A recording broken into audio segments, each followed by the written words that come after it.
तो आपने देखा होगा कि अगर गहरी नींद जिसको आती है वो तेज आवाज के साथ कॉम्प्रोमाइज कर लेता है, उसकी साइकोलॉजी, उसकी नफ्सियात तेज आवाज के साथ खुद को अहम आहंग कर लेता है, खुद को उसके साथ मिला लेता है।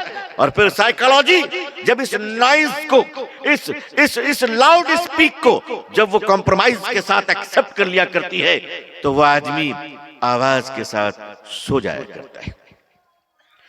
इतनी आवाज को बर्दाश्त कर सोने वालों को जगाने के लिए कोई दूसरी आवाज काम नहीं आती है।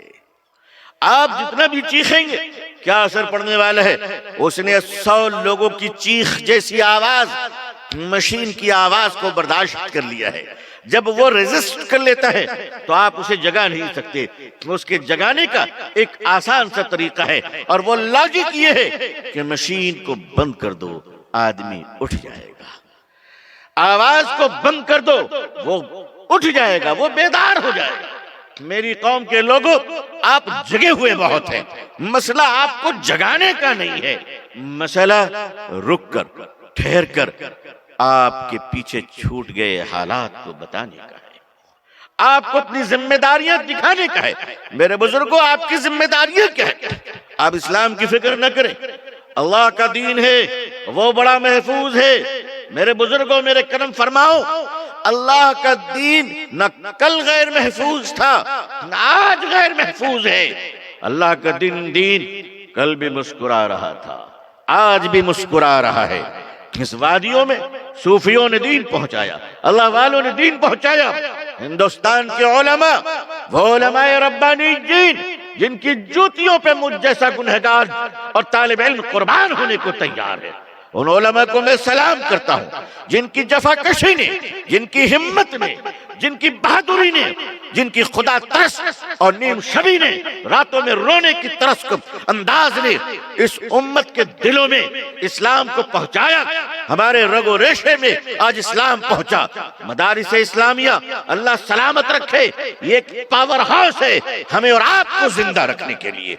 दीन तो अपनी जगह पर है, महफूज है, लेकिन उस दीन की एनर्जी को अगर किसी ने हमारे रगों में लहू के कतरों की तरह दौड़ाया है, तो मेरे अजीजों, वो हिंदुस्तान का मदारिस है, वो हिंदुस्तान का मदरसा है, वो हिंदुस्तान के उलमा है।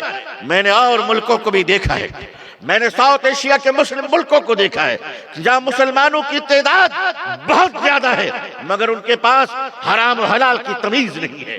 हिंदुस्तान से कहीं ज्यादा है, मगर उनको मालूम नहीं है कि शरीयत के तकाजे हमारे पास क्या है। क्यों जानते हैं? वो अच्छे मुसलमान हैं, वो दर्द दिल रखते हैं, वो नेक दिल हैं, मगर शरीयत उनको नहीं मालूम। उसकी वजह ये है कि उनके पास उलमा नहीं, उलमा की जमात नहीं है। उलमा की जमात जो हिंदुस्तानी मुसलमानों को नसीब है, वो शायद किसी दूसरे मुल्कों को नसीब नहीं है। आइए इस पर हम अल्लाह का शुक्र अदा करें, और इसकी बरकत से दूसरे आस पास के जो ममालिक हैं हमारे, वहां भी उलमा की बरकत नसीब हुई लोगों को।